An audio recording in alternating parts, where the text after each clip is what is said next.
হরে কৃষ্ণা। চলে এলাম আপনাদের পছন্দের অনুষ্ঠান নিয়ে, টকশো, রবিবাসরীয় টকশো।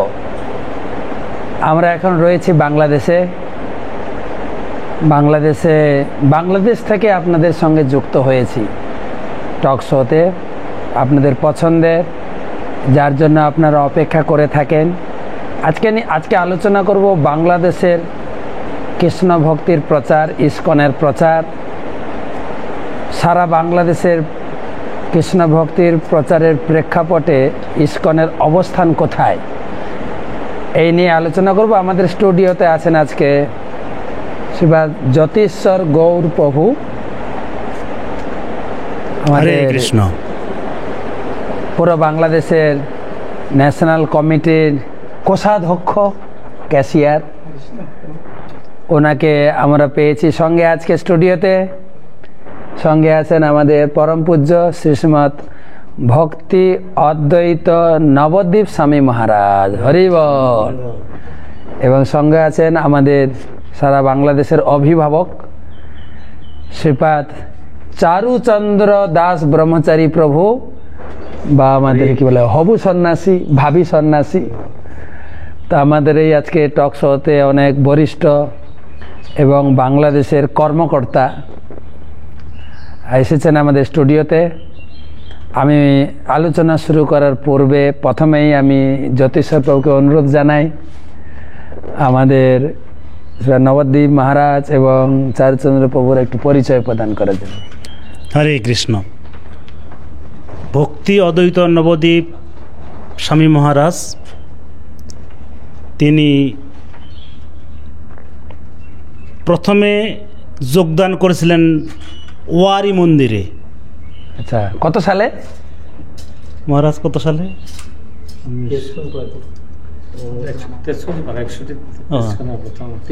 তেজকুনিপাড়ায় 1987 সালে। তারপর সেখান থেকে মন্দিরে জয়েন করে 89। তারপর উনি সেখান থেকে ওয়ারি মানে তেজকুনিপাড়া থেকে উনি আসেন ওয়ারিতে। ওয়ারি থেকে তারপর ওনাকে দায়িত্ব দিয়ে পাঠানো হয় সিলেট যুগল টিলা মন্দির, মহাপ্রভু আদিবাড়ি।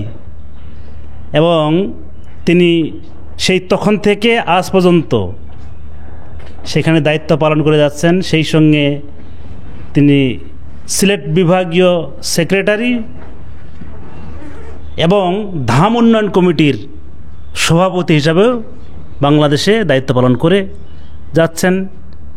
এবং গুরুমাজার কাছ থেকে কৃপা পাওয়ার পরে সারা বাংলাদেশে প্রতিটি জেলায়, প্রতিটি গ্রামে পদরেণুতে ভূষিত করে তিনি আমাদেরকে পবিত্র করছেন। হরে কৃষ্ণ, হরি বল। সেই সঙ্গে আছেন শ্রীপাদ চারুচন্দ্র প্রভু, উনিও তেজকুনিপাড়ায় ওখানেই যোগদান করেছিলেন এবং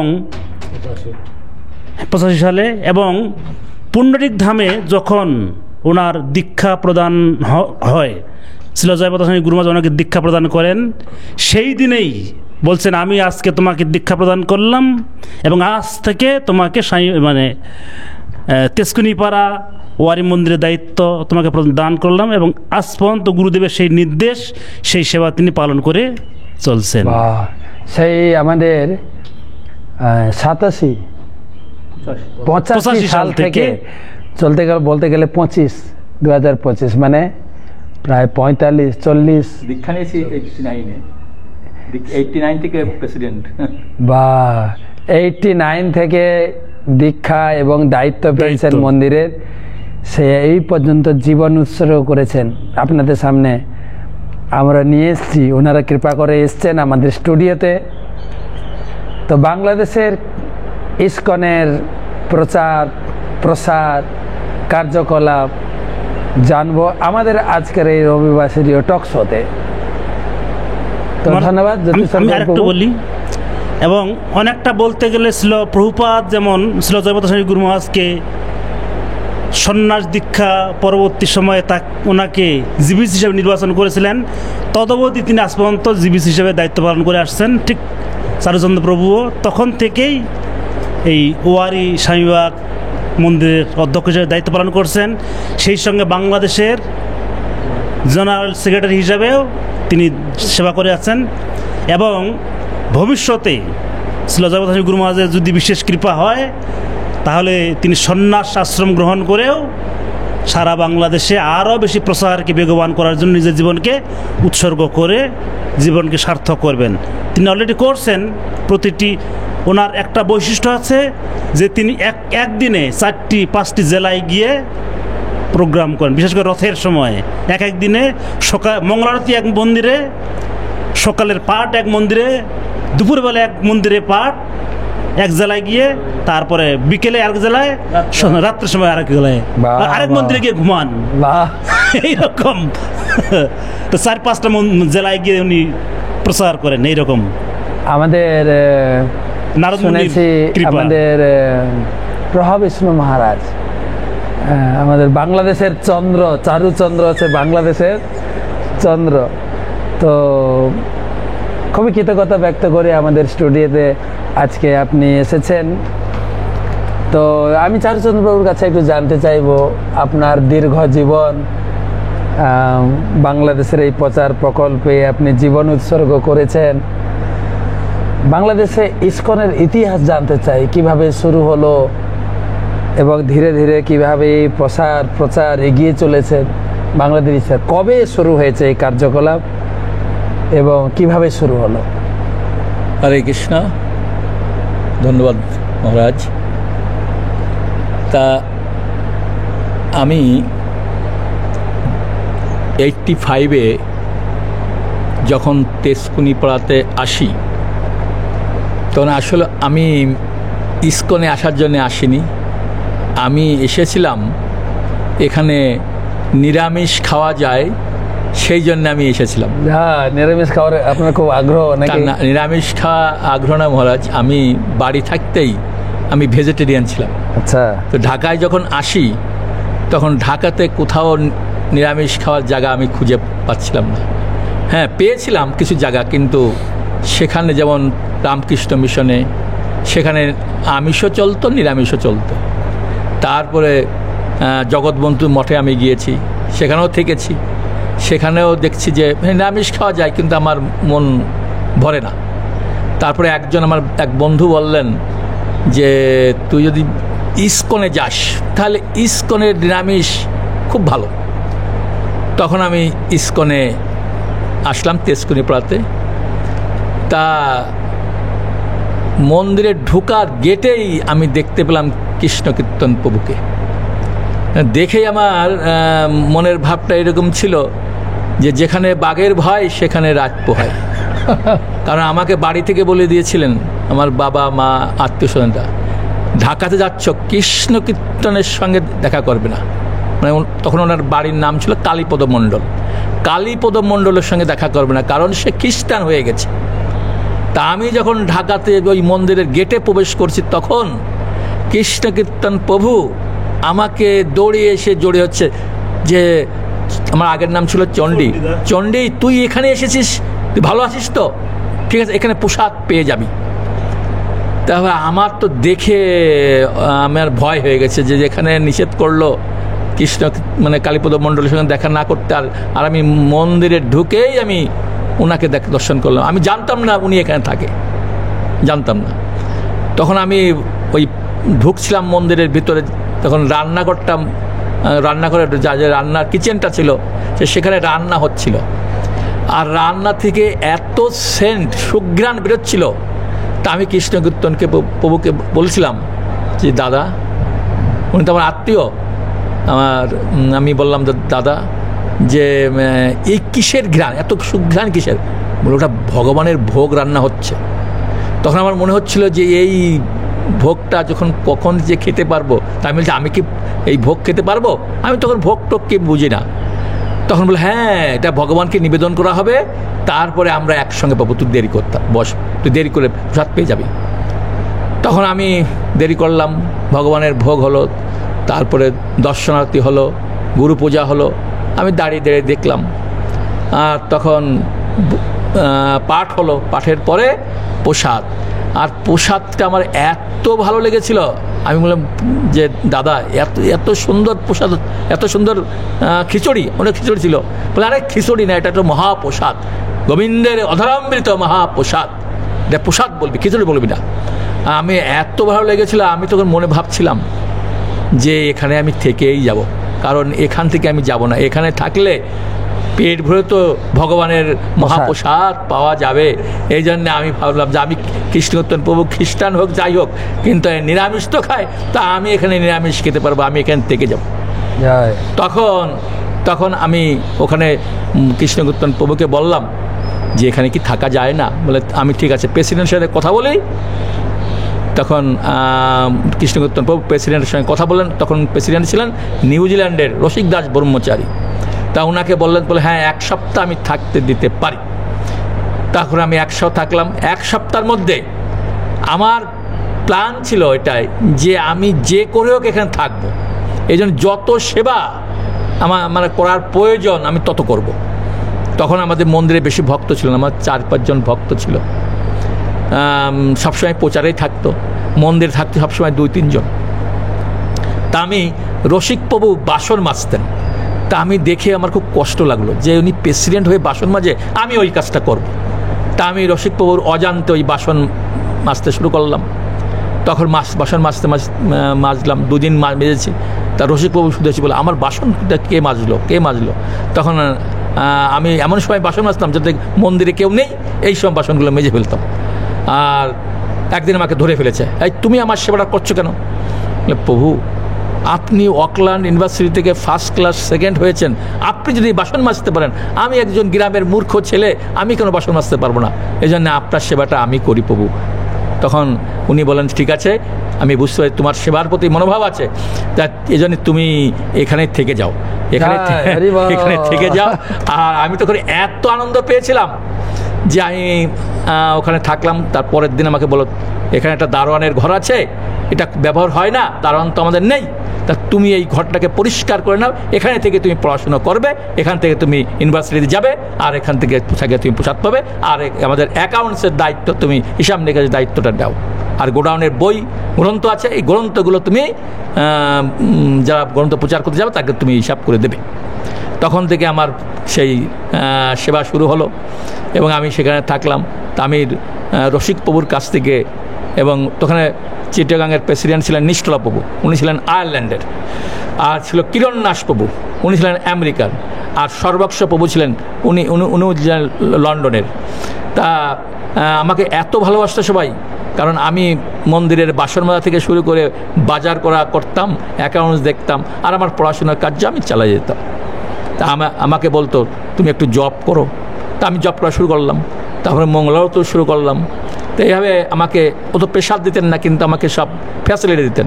এমনকি মন্দিরে যখন কোনো ভালো কিছু ভোগ রাগ নিবেদন হতো, তখন রসিক প্রভুকে যদি দেওয়া হতো, আমার জন্য কিছু রেখে দিতেন। আমি সব সময় বাইরে থাকতাম, আমার জন্য রেখে দিতেন। রাত্রে প্রসাদটা আমার জন্য রেখে দিতেন। রসিক প্রভু আমাকে এত ভালোবাসতেন। ওনার কাছ থেকে আমি শুনেছি যে প্রথম বাংলাদেশে ছিল প্রভুপাদ, দায়িত্ব দিয়েছিলেন তমাল কৃষ্ণ মহারাজ, এবং ছিল জয়পতাকা স্বামী গুরু মহারাজকে দায়িত্ব দিয়েছিলেন বাংলাদেশের প্রচারের জন্য। তখন সেটা কত সালে? সেটা হবে 71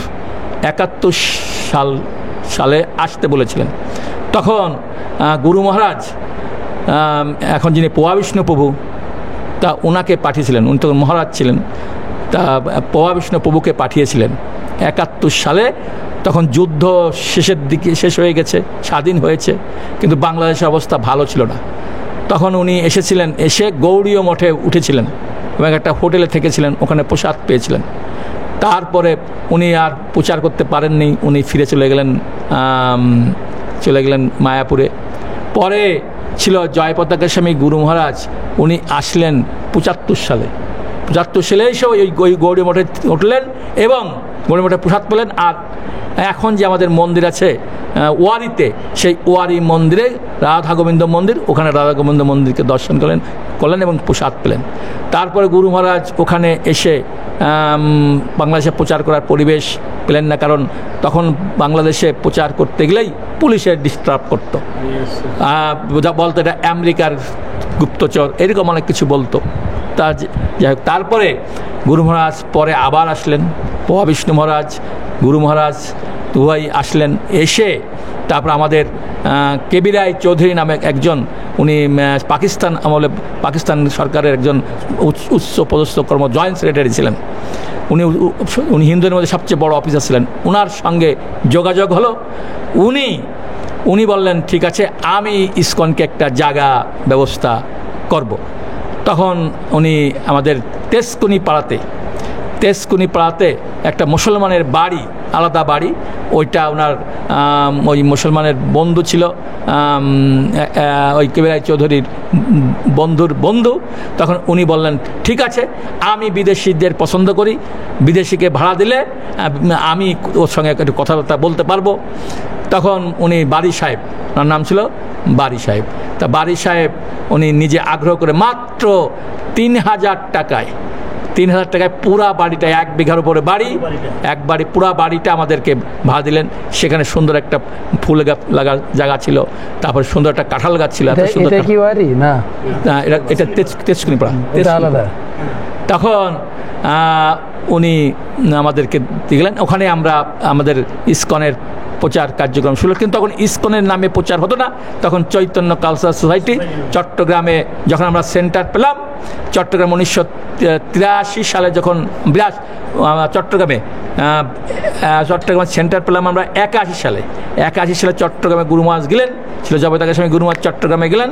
আর তখন আমাদেরকে একটা জায়গা অফার করা হলো, সেই জায়গাটা হচ্ছে পুণ্ডরিক ধাম, যা পুণ্ডরিক ধাম অফার করা হলো। এবং তখন প্রথমে প্রচার হয়েছিল শহরে আমরা একটা পাল বিল্ডিং, পাল বিল্ডিং আছে এখন, যেটা 1 নম্বর গলিতে নন্দনকানন, ওখানে একজন ভদ্রলোক আমাদেরকে থাকার ব্যবস্থা করে একটা রুম দিয়েছিলেন। সেখানে গুরু মহারাজ থাকতেন এবং গুরু মহারাজের কাছে একজন প্রস্তাব দিলেন, যেখানে পুণ্ডরিক ধাম বলতে একটা ভালো জায়গা আছে, যদি আপনারা নিতে চান তাহলে আমি ওখানে সভাপতি, ওনার নাম ছিল মৃদুল কান্তি দে। তখন উনি ওই আমাদের জায়গাটা অফার করে, তখন ওই জায়গাটা আমরা নেই। ওটা ওই জায়গা নেওয়ার পরে ওটা জায়গাটার উদ্বোধন হয় 1982 সালে। ওই মন্দিরে আমরা প্রবেশ করি এবং তখন ওখানে কিছু রিনোভেশন কার্যক্রম করা হয়। ছিল পোয়া বিষ্ণু মহারাজ, ছিল জগন্নাথ স্বামী গুরু মহারাজ, ছিল ভক্তচারী স্বামী গুরু মহারাজ, উভয়ই এই জায়গাকে বিভিন্ন রকম সাহায্য সহযোগিতা করে আমাদেরকে। তখন বাংলাদেশে 1 টাকাও কালেকশন ছিল না। ছিল প্রভুপাদ বাংলাদেশে প্রচারের জন্য গুরু মহারাজকে $800 করে প্রত্যেক মাসে দিতেন। আর সেই $800 ছিল প্রভুপাদের দেহ রাখার পরেও এই জিবিসি থেকে এই $800 প্রত্যেক মাসে বাংলাদেশে প্রচার কাজের জন্যে খরচ করা হতো। আর ছিল জয়প্রতাপ স্বামী গুরু মহারাজকে ছিল প্রভুপাদ বলেছিলেন, বাংলাদেশ আমি কি যেতে পারিনি, বাংলাদেশ তোমার জন্য রেখে গেলাম, তুমি বাংলাদেশকে দেবে, কিছু আনবে না। অদ্যাবধি ছিল জয়প্রতাপ স্বামী গুরু মহারাজ যত ডোনেশন পান সব বাংলাদেশে রেখে যান এবং আরও যোগ করে বাংলাদেশ দিয়ে যান। শুধু তাই নয়, মানে উনি যা পান তা শুধু দেন না, আরও উনি অনেক অর্থ অন্য দেশ থেকে এনেও দেন।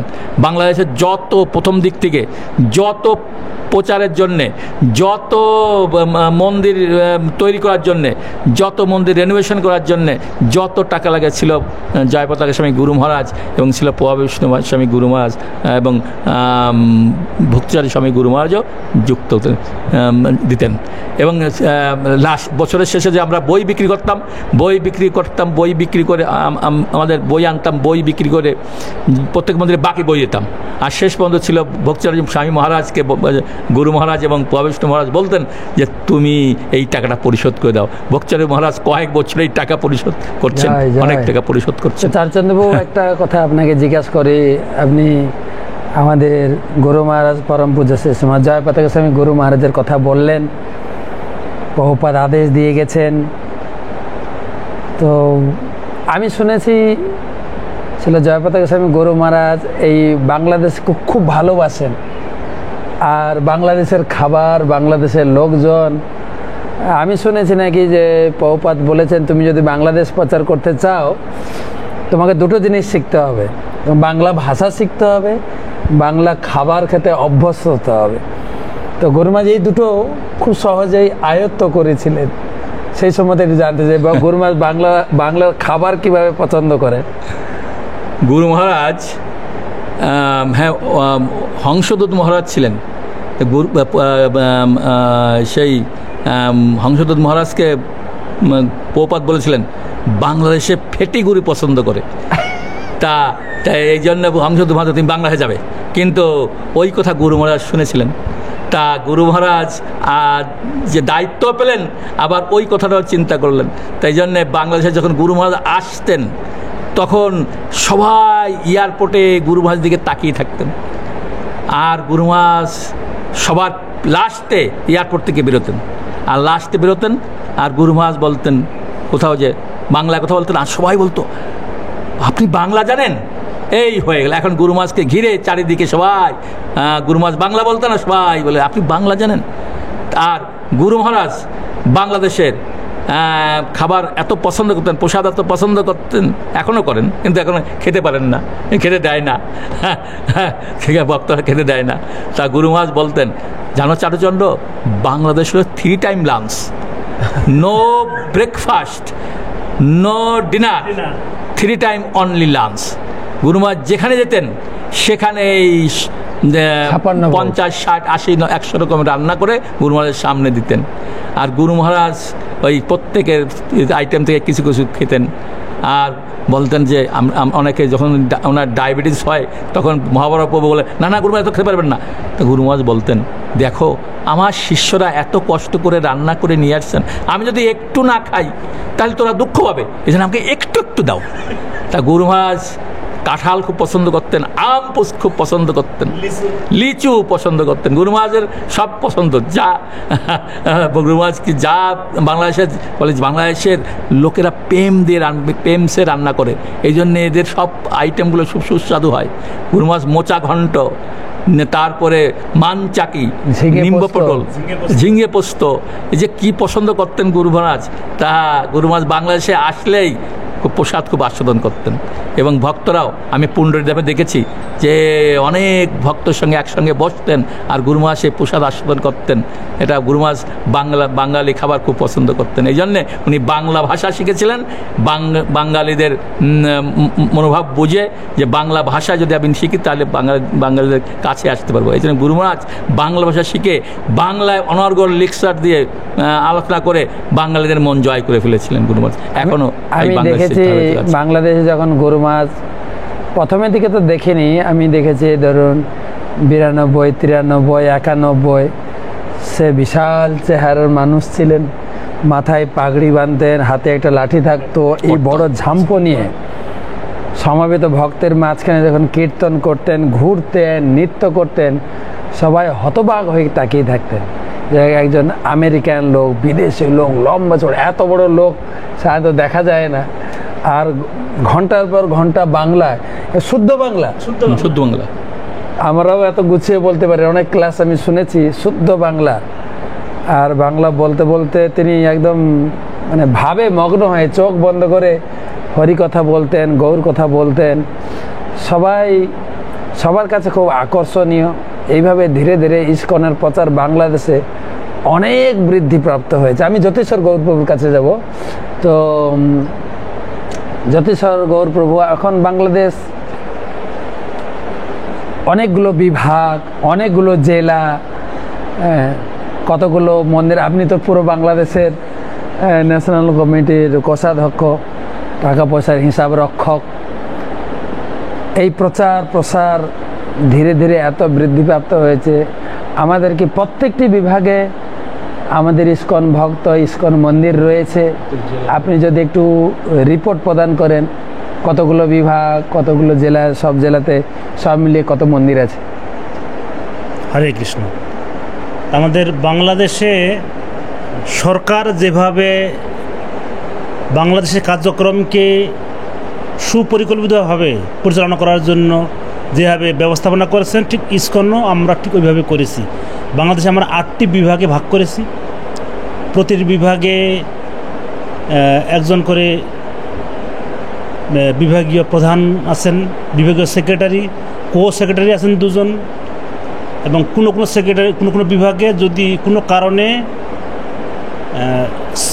সেক্রেটারি যদি হয়তো ইনঅ্যাক্টিভ বা তার কার্যক্রমে সেরকম ফলপ্রসূ নেই, সেক্ষেত্রে আমরা মানে দুইটা বিভাগকে একজন সেক্রেটারির কাছে আমরা দায়িত্ব অর্পণ করেছি।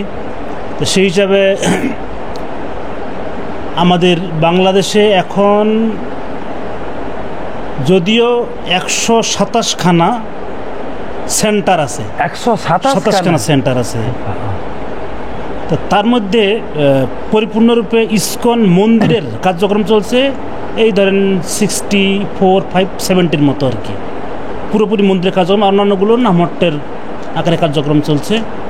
ল্যান্ড ইসকন, হ্যাঁ ল্যান্ড ইসকনের নামে ল্যান্ড ইসকনে, হ্যাঁ এইভাবে আমরা, এবং সেখানে ব্রহ্মচারী গৃহস্থদের সঙ্গে খুব ভালো রিলেশন আছে, এবং সেই সঙ্গে সেই মন্দিরের হিসাব নিকাশ সমস্ত অডিট করা হয়, এবং বাৎসরিক যে প্রোগ্রামগুলো করা হয় খুব মহাসমারোহে, যে অনুষ্ঠানের মাধ্যমে হিন্দু জনগোষ্ঠী তারা সবাই মনের মধ্যে একটা আস্থা আনন্দ পায় যে না, আমরা এখানে এই দেশে খুব আনন্দের সহিত ধর্মকর্ম বা যাবতীয় অনুষ্ঠানাদি আমরা খুব আনন্দের সহিত করতে পারতেছি। এই এতগুলো বিভাগ, 8টা বিভাগ, যদি আপনি পুরো নাম বললেন না, 8টা বিভাগ বলি, হ্যাঁ বলি, তো 8টা বিভাগের নাম বলবেন, এবং এই 8টা বিভাগের ভিতরে কোন কোন বিভাগ এগিয়ে প্রচারের ক্ষেত্রে? শহর ভিত্তিক আপনাদের প্রচার বেশি না গ্রামে আপনাদের প্রচার বেশি? কোন ধরনের মানুষ আপনাদের প্রচার, আমাদের এই ইসকনের প্রচার কার্যক্রমে আকর্ষিত হচ্ছে? আমাদের রংপুর বিভাগ, রাজশাহী বিভাগ উত্তরে আর কি, রংপুর বিভাগ, রাজশাহী বিভাগ, তারপর ঢাকা, তারপর খুলনা, বরিশাল, তারপর চট্টগ্রাম, কুমিল্লা, সিলেট, হ্যাঁ সেই ময়মনসিংহ বিভাগ, এই নিয়ে 8টা বিভাগ। তো সেদিক থেকে আমাদের ঢাকা বিভাগের কার্যক্রম এটা তো আছেই, চট্টগ্রাম বিভাগে ইয়ুথ ফোরামের কার্যক্রম খুব ফলপ্রসূ আছে, এবং সিলেট বিভাগেও যে কার্যক্রমগুলো আছে সমস্ত প্রোগ্রামগুলো ভালো আছে, কিন্তু সিলেট বিভাগে কার্তিক মাসে নগর কীর্তন এই প্রোগ্রামটা মহারাজের নেতৃত্বে খুব সুন্দরভাবে হয়। আমি শুনেছি এই ইউথ প্রচারের ক্ষেত্রে আমাদের ভারত সরকার, সুষমা স্বরাজ আমাদের ঢাকা সাভারে তাদের একটা বড় বিল্ডিং উৎসর্গ করেছেন, ইসকনকে দান করেছেন, যেখানে এবং সিলেটেও ছাত্রাবাস করে দিয়েছেন, যেখানে ইউথ কার্যক্রম আরো প্রসারিত বেগবান হতে পারে। সেজন্য ভারত সরকারও চাইছেন যে বর্তমান যুবগোষ্ঠীর মাধ্যমে যাদেরকে জাগ্রত করাতে, তাদের ধর্মের সাথে সাথে আদর্শ নাগরিক, বাংলাদেশের আদর্শ নাগরিক হিসাবে একটা বাংলাদেশ থেকে নতুন প্রক্রিয়া সরকারের কাছে উপহার দিতে চাইছে ইসকন। তো সেক্ষেত্রে বাংলাদেশও অনেক উপকৃত। সুষমা স্বরাজ অনেকটাই এদিকে হাত বাড়িয়েছেন ইসকনের সঙ্গে হাত মিলিয়ে, যেহেতু ইসকন যুবগোষ্ঠীর মধ্যে একটা সুন্দর শিক্ষা, যেটা বর্তমান বিশেষ করে যুবগোষ্ঠী বেপথে যাচ্ছে। কারণ প্রভুপাদ যখন বিদেশে গেছিলেন, এই যুবগোষ্ঠীর মধ্যেই তিনি দেখেছিলেন সব হিপি হয়ে গেছিল। আজ আমেরিকাকে অনুসরণ করে সমস্ত, যেমনকি বাংলাদেশও ইউথ যুবগোষ্ঠী তারাও দিশেহারা। তাদের কাছে এই যে গীতা ভাগবতমের শিক্ষা, ব্যবহারিক শিক্ষা দিয়ে তাদেরকে সুপথে সঠিকভাবে জীবন আদর্শ গড়ে তোলার জন্য আমাদের বাংলাদেশে ইউথ জনগোষ্ঠী খুব প্রচার হচ্ছে। আর এই প্রচারও শুধু চট্টগ্রামে নয়, আমার মনে হয় অন্যান্য মন্দিরও সেখানে এর সুযোগ নিচ্ছে, এবং সমস্ত আমাদের হিন্দু যুবগোষ্ঠী যারা আছে তারাও এই সুযোগ পেয়ে তারাও লাভবান হচ্ছে, আমি আশা করি। ধন্যবাদ আপনাকে জানাই, বিভিন্ন বিভাগের রিপোর্ট দিলেন। আমি পরম পূজ্য শ্রীমৎ ভক্তি অদ্বৈত নবদ্বীপ স্বামী মহারাজের কাছে যাচ্ছি। আমাদের জ্যোতিশ্বর প্রভু বললেন, আপনি বাংলাদেশের যত তীর্থস্থান, কি বলে, ধাম উন্নয়ন কমিটির সভাপতি। তো মহাপ্রভু দু জায়গায় বলতে গেলে আবির্ভূত হয়েছিলেন, বাংলাদেশে, এবং তখন তো অবিভক্ত বাংলা ছিল, কিন্তু মহাপ্রভু মনে হয় জানতেন যে বাংলাটা ভাগ হবে। তা আমাকে নিয়ে যেন কেউ টানাটানি না করে, তা আমি শুনেছি মহাপ্রভু মায়ের গর্ভে এখানে 4 মাস না 3 মাস 2 মাস ছিলেন, আর এখান থেকে গিয়ে নবদ্বীপ, পশ্চিমবঙ্গে নবদ্বীপে গিয়ে জন্মগ্রহণ করেছেন। এবং জন্মগ্রহণ করার পরেও মহাপ্রভু এই বাংলাদেশে এসেছেন এবং মহাপ্রভুর অনেক পার্শ্বদ বাংলাদেশের বিভিন্ন স্থানে জন্মগ্রহণ করে বাংলাদেশকে পুত পবিত্র করেছেন। তো শ্রী গৌর মণ্ডলভূমি নরোত্তম দাস ঠাকুর গেয়েছেন, শ্রী গৌর মণ্ডলভূমি যেবা জানে চিন্তামণি তার হয় ব্রজভূমি। তো এই বাংলাদেশেও গৌরমণ্ডলভূমির অন্তর্গত একটা অংশ। তো এই বাংলাদেশে কত তীর্থ রয়েছে যদি আপনি একটু লিস্ট প্রদান করেন সবার সামনে। হরে কৃষ্ণ। তো আমি এই টক শোতে আমাকে উপস্থিত করানোর জন্য হিজলিনাথ ভক্তি বিজয় ভাগবত স্বামী মহারাজকে ধন্যবাদ জানাই। তো ইতিমধ্যে আপনারা দেখেছেন আমাদের মাঝে উপস্থিত আছেন ইসকন বাংলাদেশের সাধারণ সম্পাদক তথা অভিভাবক এবং আমাদের ইসকন বাংলাদেশের কোষাধ্যক্ষ যতেশ্বর প্রভু। তা আমি ভক্তি অদ্বৈত নবদ্বীপ স্বামী। তা আমি 1994 সালে এর ইতিপূর্বে আমি ঢাকাতেই প্রথম জয়েন করি 1989-তে ব্রহ্মশ্রী মন্দিরে, আর 86-87 থেকে ভক্তি জীবন করি এবং প্রভুপাদের গ্রন্থ পেয়েছি 1977 সালে, তখন আমি ক্লাস 7-এ পড়ি। তো যাই হোক, তো যেটি আমি মহারাজ জানতে চেয়েছেন যে কয়টা তীর্থস্থান আছে, তাই আমি বলবো প্রথমে আমি সিলেটের কথা বলবো। আমি যখন 1994 সালের ডিসেম্বরে শ্রীহট্টে সিলেটে যাই, আমাকে পাঠানো হয় এখানে, যেহেতু মহাপ্রভুর অনেক পার্শ্বদবৃন্দ সেখানে আবির্ভূত হয়েছেন জানতে পেরে, এই জন্য আমার ইচ্ছা যে খুব ভালো হলো, তো এখানে আমি দায়িত্ব পেয়েছি সেবার। আমরা সিলেট বিভাগের জন্য আরেকটা টক শো প্রেজেন্টেশন দেবো। তো সিলেটে অনেক মাধবেন্দ্র পুরী, অদ্বৈত আচার্য ঠাকুর, শিবাস ঠাকুর, মহাপ্রভুর নিজের বাড়ি সচী মাতার বাড়ি।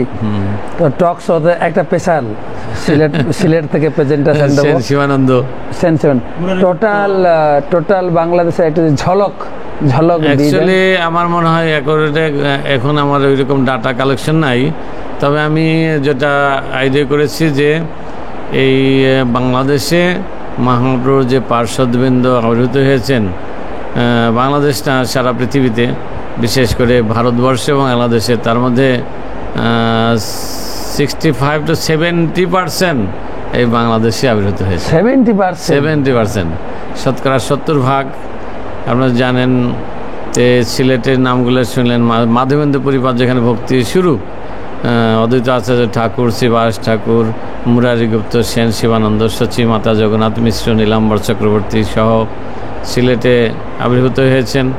এটা হচ্ছে গৌরবর্ণ ভূমির হচ্ছে উত্তর পূর্বকোণ, আর দক্ষিণ পূর্বকোণ হচ্ছে পুণ্ডরিক ধাম, যেখানে হচ্ছে পুণ্ডরিক বিদ্যানিধির আবির্ভাব স্থান, বাসুদেব দত্ত, মুকুন্দ দত্ত, ওইখানে আছে গদাধর পণ্ডিতের আবির্ভাব, যেটা গুরু মহারাজ স্বীকার করলেন। এবার আমরা কিছুদিন পূর্বে আবির্ভাব উৎসব পালন করলাম।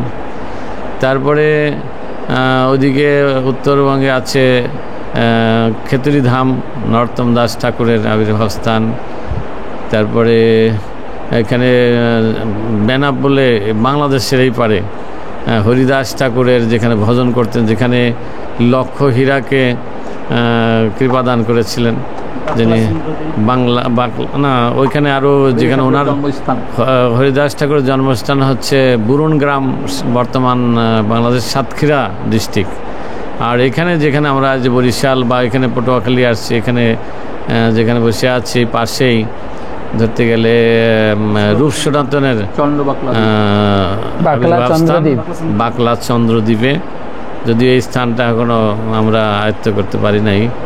তো তারপরে এইভাবে অনেক আচার্যবৃন্দ আমাদের ইসকন গুরুবর্গের অন্যতম প্রয়াত হিজ হোলিনেস ভক্তি স্বরূপ স্বামী গুরু মহারাজের জন্মস্থান।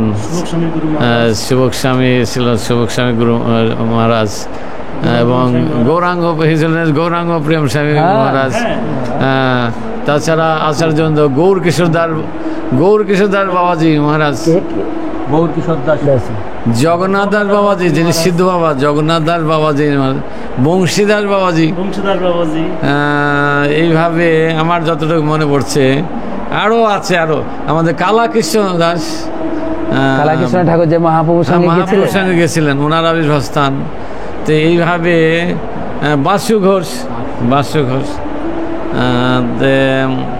অনেক মহাপ্রভুর পার্শ্ববৃন্দ, জাহ্নবী মাতা, অনেক গঙ্গা মাতা গোস্বামী। তো অনেক আপনার আমার মনে হয় বিশাল তীর্থক্ষেত্র। বাংলাদেশটা হচ্ছে একটা তীর্থক্ষেত্র। ঘুরুন, দর্শন করুন। গৌরমণ্ডল ভূমির অন্যতম উর্বর ভূমি। মহারাজ বলছেন 70% মহাপ্রভু পার্শ্বদের জন্মভিটা এখানে, তীর্থস্থান। অলরেডি আমরা এই আগামী অঘ্রাণ মাসে আমরা এই বাংলাদেশ গৌরমণ্ডল পরিক্রমা শুরু করতে গুরু মহারাজের আশীর্বাদ নিয়ে এসেছি, প্রার্থনা জানাইছি, আপনাকে বলেছি, এবং মহারাজ আমাদের বাংলাদেশ জিবিসি হিজনের ভক্তি পুরুষোত্তম মহারাজকে বলেছি, আমাদের বাংলাদেশের জিবিসি প্রতিনিধি নারুগোপাল প্রভুকে বলেছি। আপনি কি আমাদের এই ইউটিউবে সবাইকে ইনভাইট করছেন? হ্যাঁ, অবশ্যই।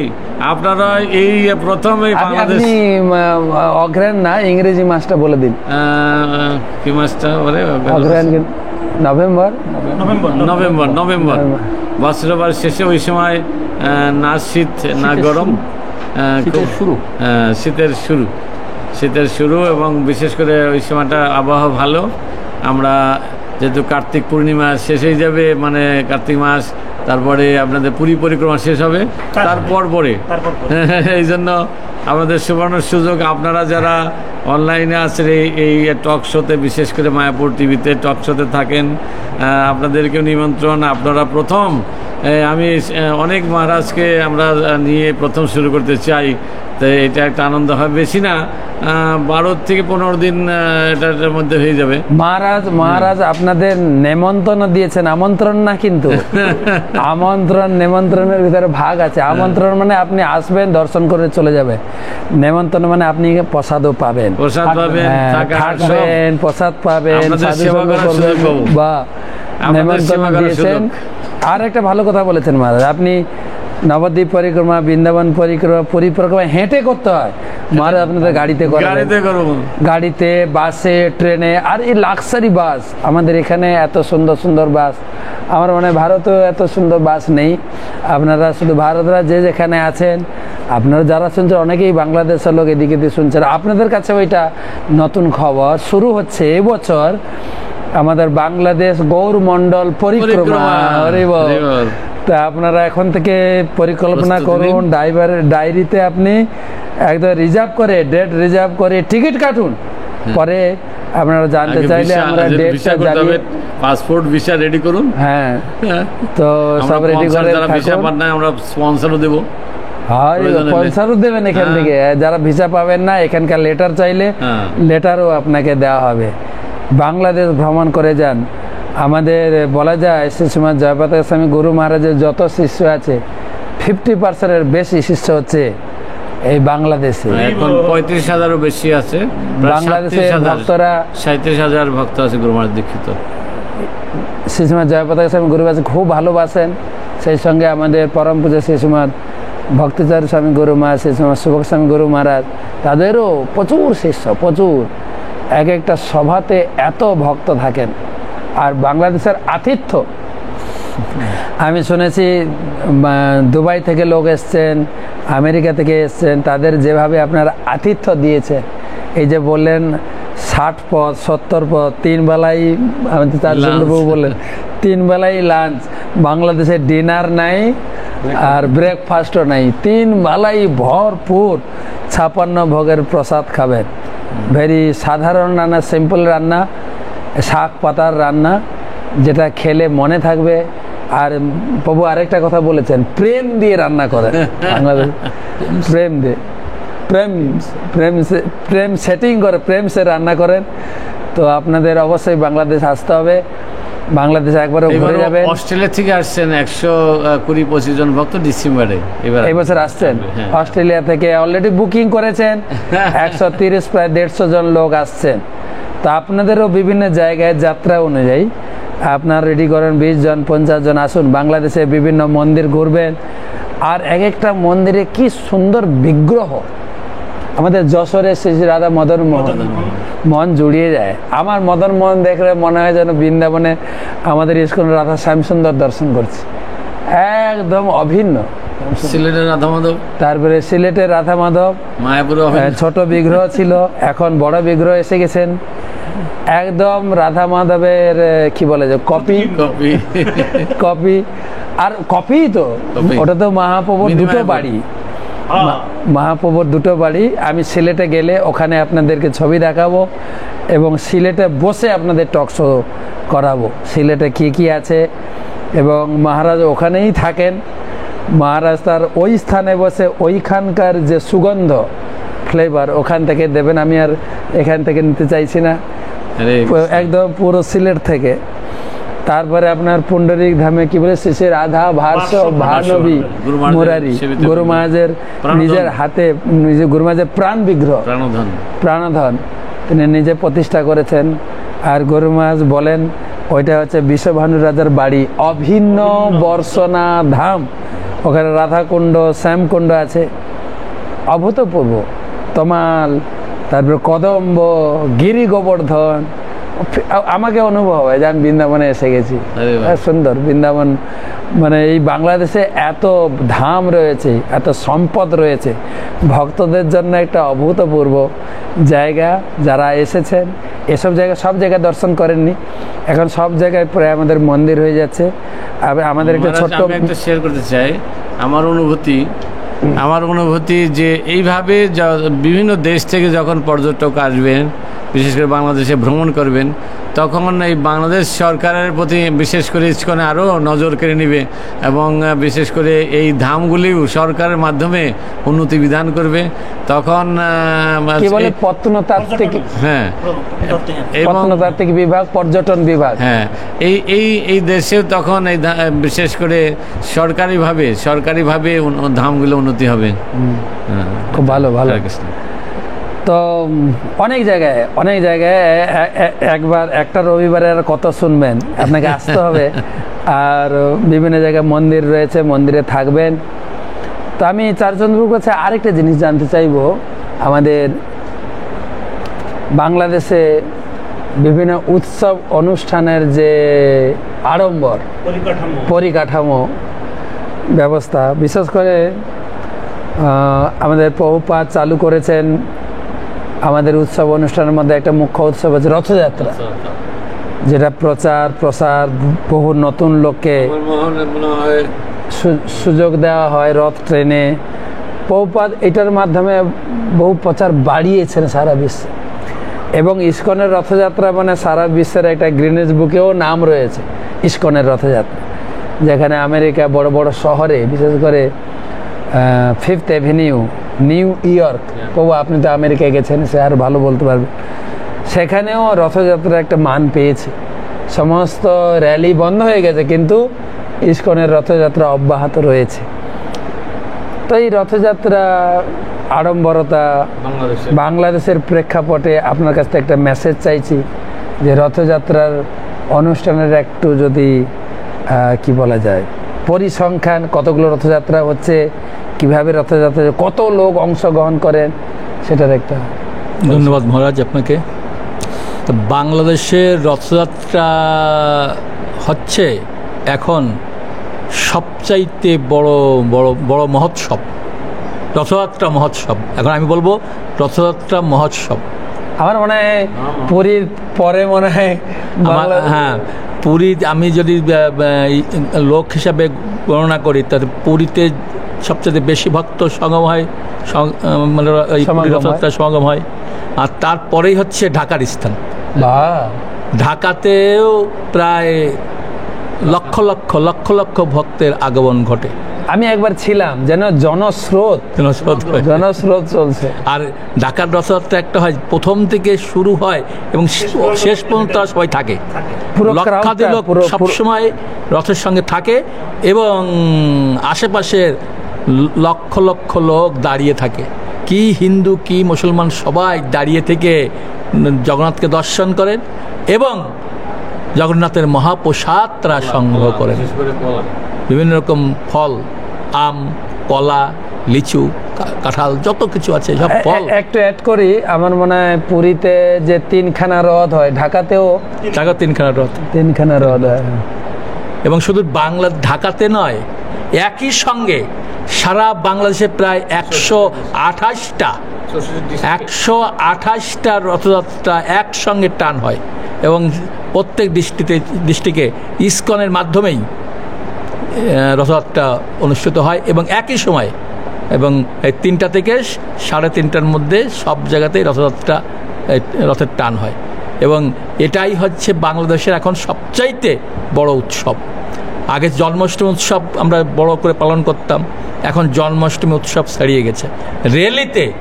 র্যালিতে সর্ববর্ণের সব ধরনের হিন্দু, মুসলমান, বৌদ্ধ, খ্রিস্টান সবাই র্যালিতে অংশগ্রহণ করে এবং এটাই হচ্ছে বাংলাদেশের এখন সবচাইতে বড় মহোৎসব। আমার মনে হয় সব ধরনের মানুষ থাকেন, এটা একটা সম্প্রীতির মহোৎসব, এটা সম্প্রীতির মিলন মহোৎসব। সব ধরনের লোক আসেন।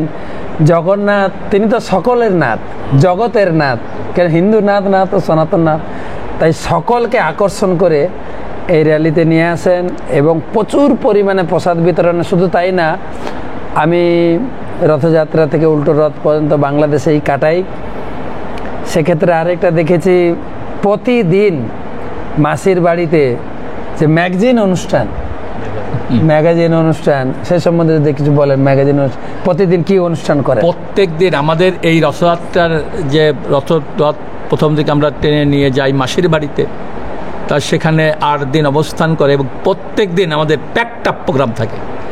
বিভিন্ন রকম কথা, জগন্নাথ কথা, তারপরে ভাগবত কথা, তারপরে কীর্তনবেলা, তারপর আমাদের বড় বড় রাজনৈতিক নেতারা আসে, মন্ত্রী মিনিস্টাররা আসে, তারা এসে এই আলোচনা অনুষ্ঠান করেন এবং ম্যাগাজিন অনুষ্ঠান হয় এবং বিভিন্ন রকম অনুষ্ঠানে ভরপুর থাকে। ছাত্রদের ছাত্র প্রোগ্রাম হয়, জাগ্রত ছাত্র প্রোগ্রাম হয়, ছোটো ছোটো বাচ্চাদের প্রোগ্রাম হয় এবং সব কালারফুল অনুষ্ঠান আমরা এই 8 দিন ধরে করে থাকি। যে সারা বাংলাদেশে এই বিশেষ করে ঢাকা, চিটাগাং, সিলেটে এই অনুষ্ঠান খুব জাঁকজমকপূর্ণ হয় এবং অন্য জায়গাও হয়, যার যেমন সমর্থ হয় সেই সমর্থ অনুযায়ী অনুষ্ঠান করে। যে 8 দিন থাকে সারা বাংলাদেশ এই সনাতন ধর্ম অবলম্বনদের জন্য একটা জমজমাট উৎসব। এরকম 8 দিন ব্যাপী কোনো উৎসব হয় না। দুর্গাপূজা হয় 4 দিন, কিন্তু রথযাত্রা হয় 9 দিন। 8 দিনের পর 9 দিনে আমরা টেনে নিয়ে আসি জগন্নাথকে। এই জন্যে বাংলাদেশে এখন সবচাইতে বড় উৎসব হচ্ছে জগন্নাথের রথযাত্রা। সব প্রভুপাদের কৃপায়। আরেকবার বলবেন যে 64টা জেলা মিলে সব মিলে ছোট বড় কতগুলো? 128টা এটা তার মানে কি ডবল 64 থেকে ডবল? তিনটাও হয়। অনেক জেলায় উপজেলাগুলো হয় এখন নামহট্টা রথ করে, আমাদের হিসাবের বাইরে। মানে আমার মনে হয় আরো বেশি আছে। আমাদের জানা মতো 128টা আমার কাছে লিস্ট আসছে, এটা আমি বলতে পারি। একটা ছোট্ট দেশের ভিতরে 128টা বড় বড় রথ, তার ভিতরে আপনার চট্টগ্রামে সেখানেও 3টা রথ, ঢাকাতে 3টা রথ, আমি জানি সিলেটে 3টা রথ। মানে জগন্নাথ, বলদেব, সুভদ্রা, 3টে আলাদা, এবং রথের শেষের দিকে মানে উল্টো রথে প্রতি বছর গুরু মহারাজ আসতেন।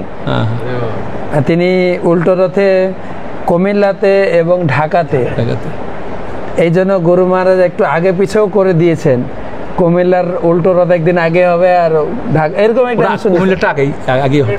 আগে থেকে হতো, রাজার আমল থেকে একদিন আগে। তো গুরু মহারাজ সুবিধা হয়েছিল, 2 জায়গায় থাকতে পারতেন। গুরু মহারাজ থাকার সুযোগ হয়েছিল। গুরু মহারাজ 3 জায়গায় থাকতেন, চাঁদপুরও থাকতেন। মানে কুমিল্লা থেকে চাঁদপুরে যেতেন, আগে চাঁদপুর করে তারপর কুমিল্লাতে আসতেন। বাহ! তারপর সকালে করতেন, কুমিল্লাতে বিকেলে।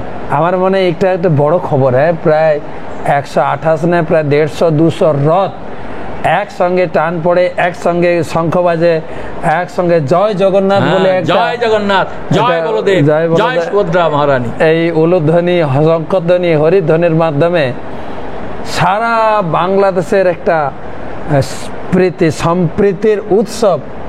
এবং শুধু তাই না, বড় বড় রাজনৈতিক নেতা ওই এলাকায় যেখানে আমাদের ইস্কনের রথ হয় সেই মঞ্চে সে সাম্প্রতিক আহ্বানও জানাচ্ছেন যে আসুন সবাই আমরা প্রীতির সম্পর্কে একসঙ্গে থাকি। কি একটা স্লোগান আমি শুনি যে ধর্ম যার যার, উৎসব সবার। এই কথাটা আমি অনেক জায়গায় লেখা দেখেছি। প্রধানমন্ত্রী মাননীয়া শেখ হাসিনা এটাই সব ধর্মকে সম্মান দিয়েছেন এবং সবাইকে সুযোগ দিয়েছেন ধর্ম যার যার উৎসব করো। আর সরকার যেভাবে নিরাপত্তা দেয় এটা নিশ্চিদ্র নিরাপত্তা আমি যেটা বলবো। আর আমি তো সারা পৃথিবীতে অনেক জায়গাতে, সারা পৃথিবীর অনেক জায়গায় রথযাত্রায় গিয়েছি। আমেরিকার রথযাত্রায় অংশগ্রহণ করেছি, কানাডার রথযাত্রায় অংশগ্রহণ করেছি, লন্ডনে করেছি, সিঙ্গাপুরে করেছি, মালয়েশিয়াতে করেছি, দুবাইতে করেছি, বিভিন্ন জায়গায় আমি রথযাত্রা অংশগ্রহণ করেছি। কিন্তু আমার মনে হচ্ছে যে আমাদের বাংলাদেশে রথযাত্রা অনুষ্ঠান হয় সেটার মতো ভক্ত এবং সেটার মতো এত কালারফুল অনুষ্ঠান আমি কোথাও পৃথিবীর দেখি না। পুরী রথযাত্রায় আমি অংশগ্রহণ করি নাই, এই জন্য বলতে পারবো না। আপনারা আসবেন রথযাত্রা অনুষ্ঠানে, আপনারা নিমন্ত্রিত। আমি 1 মিনিট বলে নিই যে বাংলাদেশের কথা শুনলেন, আরও কথা শোনাবো। এবারে বিভাগ ভিত্তিক কথা শোনাবো। বিভাগ ভিত্তিক কোন বিভাগে কত মন্দির, ওই বিভাগে গেলে ওই বিভাগের কথা শোনাবো। কতগুলো মন্দির আছে, কীভাবে মন্দিরও দর্শন করাবো আপনাদের ছবি, বা আমার ইউটিউবে গেলে আমি যেখানে যাচ্ছি সেখানকার মন্দিরের ফটো ছাড়ছি। কি অপূর্ব বিগ্রহ। গত কয়েকদিন আমি বরিশালে ছিলাম, বরিশালে শ্রী রাধা শ্যামসুন্দর জগন্নাথজি, খুব অপূর্ব বিগ্রহ। বা স্বামীবাগে ছিলাম, রাধা গোবিন্দজি, ছোট রাধা গোবিন্দ মন্দিরের কাজ শুরু হচ্ছে, বৃহৎ প্রকল্প শুরু হয়েছে এবং বিগ্রহ এসে গেছে, কিন্তু জাস্ট দর্শন দেবেন মন্দিরটা হয়ে গেলে, দর্শন করাবো বিভাগ ভিত্তিক। জাস্ট 3 জনের কাছে, 3 জন বাংলাদেশের প্রতিনিধি, 3 জনের কাছে আমার শেষ প্রশ্ন। তো বাংলাদেশের এই যে এত সম্পদ আপনারা তুলে ধরলেন, এত মন্দির আছে, এত তীর্থক্ষেত্র আছে, এত হাজার হাজার ভক্ত, যেটা বললেন রথ, স্বামীবাগের রথ, যেখানে কয়েক লক্ষ, মানে পুরীর পরে 3 লক্ষ 4 লক্ষ লোক কলকাতায় ছাড়িয়ে যে জনসমুদ্র। আমি একবার থাকার আমার সৌভাগ্য হয়েছিল, একবার আমি রথে ছিলাম, কিন্তু উল্টো রথে 2-3 বার থেকেছি। তো সারা বিশ্বের প্রতি, এবং বাংলাদেশের অনেক লোকও সারা বিশ্বে ছড়িয়ে আছে। আমি যেই দেশে গেছি বাংলাদেশের লোক, তারাও জানে না বাংলাদেশে এত কিছু আছে, তারাও জানে না, বা বাংলাদেশে এত কিছু হচ্ছে, ইস্কনের এত বড় প্রচার হচ্ছে, এতগুলো মন্দির হচ্ছে। তাদের প্রতি, সারা বিশ্বের প্রতি, বা আপনাদের বাংলাদেশি লোক যারা প্রবাসী হয়ে আছেন তাদের প্রতি আপনাদের কি মেসেজ? তাদের যেহেতু প্রবাসে আছেন, তাদের কাছ থেকে আপনার কি সাহায্য চাইছেন এবং তাদের কাছে কি মেসেজ দিতে চাইছেন? হরে কৃষ্ণ। যারা বাংলাদেশের সনাতন ধর্ম অবলম্বীরা দেশ বিদেশে আপনারা আছেন, তাদের প্রতি আমার অনুরোধ, আপনারা যারা ভক্ত, ইস্কনের ভক্ত হয়েছেন, তারা তো হরিনাম জপ করেন, আপনারাও হরিনাম জপ করবেন এবং আপনাদের যাতে জগন্নাথের কৃপা আপনাদের বর্ষিত হয়, এই জন্যে জগন্নাথের সেবা আপনারা করবেন এবং আপনাদের সাহায্যের হাত আমাদেরকে বাড়িয়ে দেবেন, যাতে আমরা বাংলাদেশে সুন্দর সুন্দর মন্দির তৈরি করতে পারি এবং সুন্দর সুন্দর কালারফুল অনুষ্ঠান করতে পারি, যাতে বাংলাদেশের যত সনাতন ধর্ম অবলম্বীরা আছে তারা হরিনাম করে, তাদের যে চৈতন্য মহাপ্রভু যে হরিনাম এই পৃথিবীতে এনেছেন, যুগধর্ম, যে হরিনাম এই পৃথিবীতে এনেছেন কলিযুগের যুগধর্ম, সেই হরিনাম যাতে তারা করতে পারে এবং তারা হরিনাম করতে করে তারা তাদের সব পাপ খণ্ডন করে তারা কৃষ্ণ প্রেম লাভ করতে পারে। এই জন্য আপনারা সবাই আমাদেরকে সাহায্যের হাত বাড়িয়ে দেবেন, যাতে তারা বেশি বেশি হরিনাম করতে পারে, বেশি বেশি ভগবানের প্রসাদ পেয়ে তাদের মানব জীবন ধন্য করতে পারে, এই প্রার্থনা। এবং আপনারাও ভালো থাকবেন, জগন্নাথের কৃপা আপনাদের উপর বর্ষিত হোক, চৈতন্য মহাপ্রভুর কৃপা আপনাদের উপর বর্ষিত হোক, এই প্রার্থনা আপনাদের আছে। সমস্ত প্রবাসী বাংলাদেশি ভক্তদের বা আমাদের বাংলাদেশি লোকদের আমাদের শ্রীপাদ চারুচন্দ্র প্রভু আহ্বান জানালেন। সেই সঙ্গে আমিও একটু অ্যাড করে দিতে চাই, আপনি যে জেলার লোক হোক, বাংলাদেশের যে জেলা বা যে বিভাগের লোক হোক, আপনার কাছে কিন্তু ইস্কন মন্দির আছে। আপনাকে শুধু খুঁজতে হবে, গুগল খুঁজুন অথবা আমাদের সঙ্গে কথা বলুন যে ওই বিভাগে আমার বাড়ি অমুক জায়গায়, ওইখানে কোথায় মন্দির আছে, সেখানে মন্দিরে আসুন। সেই মন্দির আমরা ইস্কনের বলছি কি, সেই মন্দির আপনারও অধিকার আছে। সেই মন্দিরে এসে সেই মন্দিরের সঙ্গে যুক্ত হন, আপনার বাড়ির লোককে যুক্ত করুন এবং মন্দিরের ভগবানের সেবায় যুক্ত হয়ে আপনি নিজেকে সুরক্ষিত করুন। তো অলরেডি আমরা চট্টগ্রামে একটা মন্দির তৈরি করেছি এবং হবিগঞ্জে একটা মন্দির তৈরি শেষ করেছি এবং সাভারে একটা তৈরি শেষ করেছি, আর ঢাকার মন্দিরের কার্যক্রম শুরু হয়েছে। বাংলাদেশের মধ্যে সবচাইতে দৃষ্টিনন্দন কারুকার্য সম্পূর্ণ মন্দির হবে। তাই সেই মন্দিরের জন্য আপনারা আপনাদের সাহায্যের হাত বাড়িয়ে দেবেন এবং আপনারা মহাপ্রভুর কৃপা আপনারা লাভ করবেন আপনার সাহায্যের হাত বাড়িয়ে দিয়ে। হরে কৃষ্ণ। নব মন্দির, নতুন মন্দির এবং ভব্য দিব্য শেষে রাধা গোবিন্দ মন্দির তৈরি হতে চলেছে, কার্য চলছে, নির্মাণ কার্য চলছে ঢাকা স্বামীবাগ মন্দিরে। আমি যাব শ্রীশ্রীমৎ ভক্তি অদ্বৈত নবদ্বীপ স্বামী মহারাজ, উনি তো প্রবাসী বাংলাদেশিদের আহ্বান করলেন, বাকি লোকদের কাছে আপনি কি মেসেজ দেবেন? হরে কৃষ্ণ।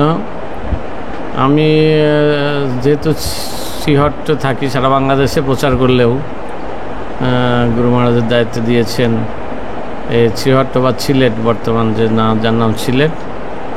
তো সিলেটে গুরু মহারাজ যখন 1995 এপ্রিলে আনুষ্ঠানিকভাবে এই মন্দির অধিগ্রহণ করলেন, তখনকার দিনে এই অনুষ্ঠানে 20 থেকে 25,000 ভক্ত হয়েছিল। সেখানে গুরু মহারাজ ঘোষণা দিয়েছিলেন এখানে মিনি মায়াপুর হবে এবং স্কুল হবে, এখানে ছাত্রাবাস হবে। আমরা তখন আমি মন্দিরে, আমরা ইস্কনের ভক্ত 3 জন। আমার অবাক লাগছিল কী করে সম্ভব হবে, তার এত প্রতিকূল অবস্থা ছিল।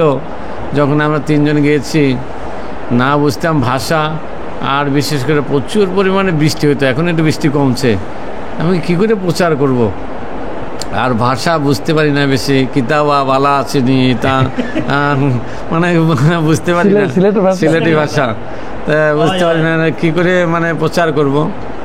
যাই হোক, এখন তো আমাদের মন্দিরে প্রায় 100 জনের মতো ব্রহ্মচারী আছে।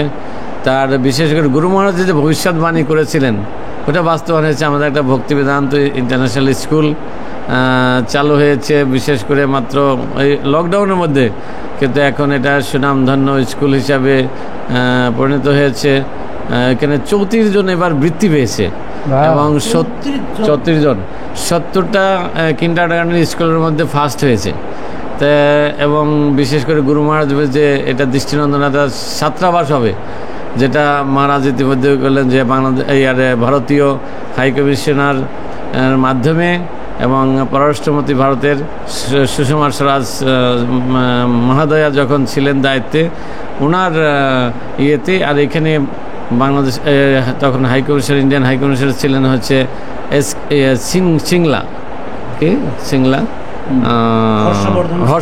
হর্ষবর্ধন সিংলা।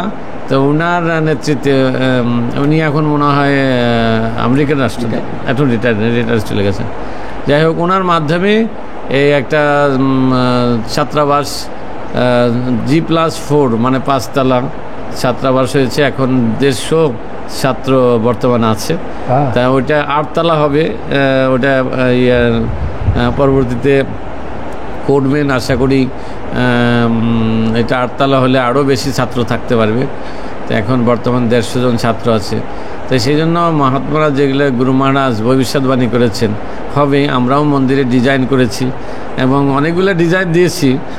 গুরু মহারাজ যখন মায়াপুরের মতো ডিজাইন আমরা দিয়েছি, ওইটাকেই করেছেন।